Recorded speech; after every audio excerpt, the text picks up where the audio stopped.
So hello বন্ধুরা, তোমরা সবাই কেমন আছো? আশা করি তোমরা সবাই ভালো আছো। তো এখন ঘড়ির কাঁটা হচ্ছে ভোর 4টে, আর বাঁ দিকে রয়েছে আমাদের গোপালমাটির শিখ শক্তির ধাম। আর ওম নমঃ শিবায় বলে আমার রাইড শুরু করলাম। সো ফাইনালি আমি সার্ভিস রোড ছেড়ে আমি NH-9 ধরে নিলাম। তো আমি এখন যাচ্ছি তাজপুর।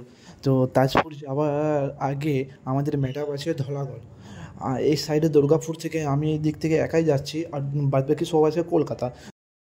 তাদেরকে যারা বেঙ্গলি মোটোব্লগ দেখো, বইদাকে অন্তপক্ষে সবাই চিনো, যারা বাংলা মোটোব্লগ দেখো, আমি তারা একটা গ্রুপ অর্গানাইজ করেছে, সেটাতে আমি আজ জয়েন করছি। এখন পানাগড়ে যাচ্ছি আমরা, সেরকম রাতে কিছু দেখাবার ছিল না। এরপর পৌঁছে যাই শক্তিগড়। দু সাইডেই দেখতেই পাচ্ছ কত ল্যাংচার দোকান। আর শক্তিগড়ের রাস্তাটা প্রচণ্ড পরিমাণে খারাপ। যতদিন না ফ্লাইওভারটা হচ্ছে না ততদিন সেম এমনি রাস্তাটাও খারাপই থাকবে। আর শক্তিগড় পেরিয়ে পরে যা রাস্তার কন্ডিশন পুরো দুর্দান্ত, একদম কোনো কথা হবে না। যা শক্তিগড়টা তো একটু খারাপ রাস্তা বের করতে করতে আমরা পৌঁছে গেলাম ডানকুনি টোল প্লাজা। তো ডানকুনি টোল প্লাজা ক্রস করে নিলাম আমরা। বসে আমরা চলে যাই আমাদের ম্যাটআপ পয়েন্টে, যেখানে আমাদের ম্যাটআপ ছিল। এগিয়ে নিয়ে চলা যাতে কেউ পিছনে না পড়ে যায়। তো ফার্স্টেই বলে দেবো যে লিড কে করছে। লিড করছি আমি। আমার কাজ হবে পুরো টিমকে সামনে থেকে এগিয়ে নিয়ে যাওয়া। আমাকে কেউ ওভারটেক করবে না। যদি কোনো রকম জ্যাম আমরা ফেস করি, নন্দকুমারের কোর্ট থেকে আমরা অবভিয়াসলি জ্যাম ফেস করব। যখন জ্যাম ফেস করব তখন তোমরা আমাদের গাইডলাইন্সটা বোঝানো হলো। তারপর একটা যে আমরা ফর্ম ছিল যেটা ফিল আপ করে এনেছিলাম, সেটা জমা দিয়ে আমাদের রাইড আবার শুরু করলাম। তারপর আমরা পৌঁছে যাই কলাঘাটে, সেইখানে আমরা টিফিন করি। তারপর আমরা আস্তে আস্তে আবার বাইক স্টার্ট করে সব যত সকল আমাদের বাইক রাইডার্সরা ছিল সব আস্তে আস্তে আমরা পৌঁছে যাই। সোজা চলে আসছে তোমার পুরী আরে চলে আসছে, আর আমরা বাঁ দিকে চলে গেলাম তাজপুরের উদ্দেশ্যে।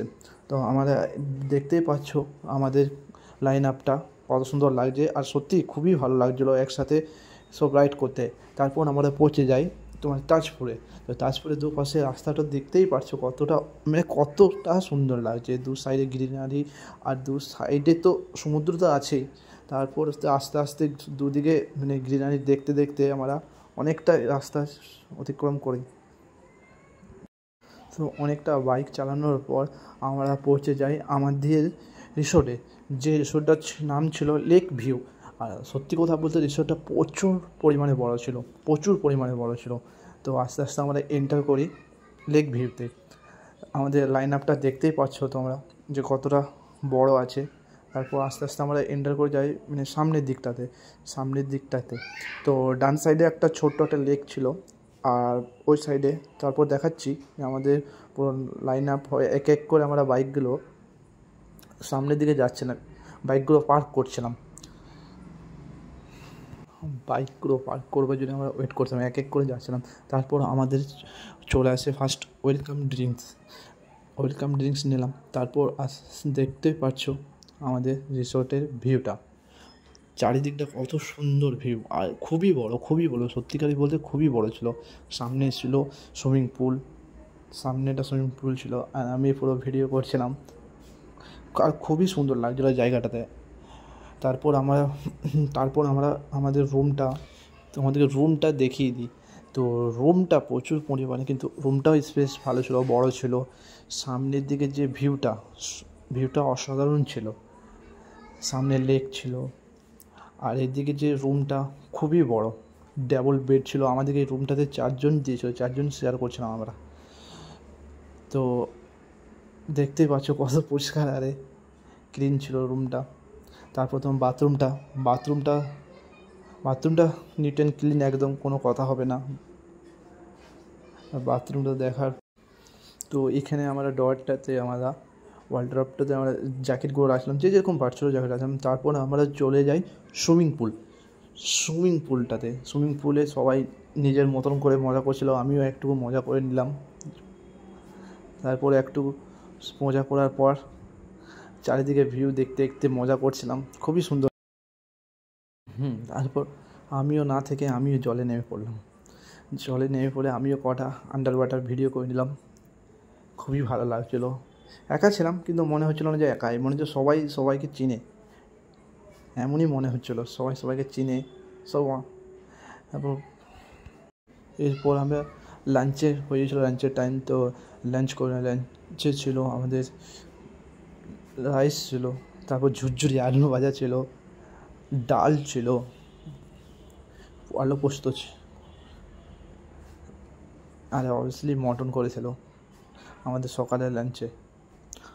তো লাঞ্চ করে নিলাম আমরা, লাঞ্চ করার পর তারপরে আমরা রেস্ট করে নিয়েছিলাম। তারপর রেস্ট করার পর আমরা বিকেলবেলায় চলে গেছিলাম তোমার সমুদ্রতে। তো সমুদ্রতে যেয়ে পরে সন্ধেবেলাতে একটু টাইম কাটালাম, তারপর আবার চলে এসেছি তোমার রিসোর্টে। তো কিছুক্ষণ রুমে আসার পর কিছুক্ষণ পরে ইভেন্ট শুরু হয়ে গেছিলো। দেখতেই পারছো ইভেন্টটা কত সুন্দর, সবাই মিলে বসে দেখছে, আনন্দ করছে সব। আর তারপরেই কিছুক্ষণ পরেই তোমার টি শার্ট দিচ্ছিলো, অ্যাডভেঞ্চার বাঙালি টি শার্ট। পর আমাদের কিছু স্ন্যাক ছিল, যেটা সন্ধ্যেবেলায় আমরা স্ন্যাক খেতে খেতে প্রোগ্রাম উপভোগ করছিলাম। তারপর একটু পরে শুরু হয়ে যায় একটু ডান্স প্রোগ্রাম। তারপর আমরা চলে যাই ডিনার করতে। ডিনারে সেরকমভাবে কোনো ভিডিও আমার করা হয়নি। সো এরপর পার্ট 2 আসবে বা নেক্সট ভিডিও আসবে এরই তাজপুরে। সো এখনকার মতন টাটা। তো নেক্সট ভিডিওতে আবার দেখা হচ্ছে তোমাদের সাথে।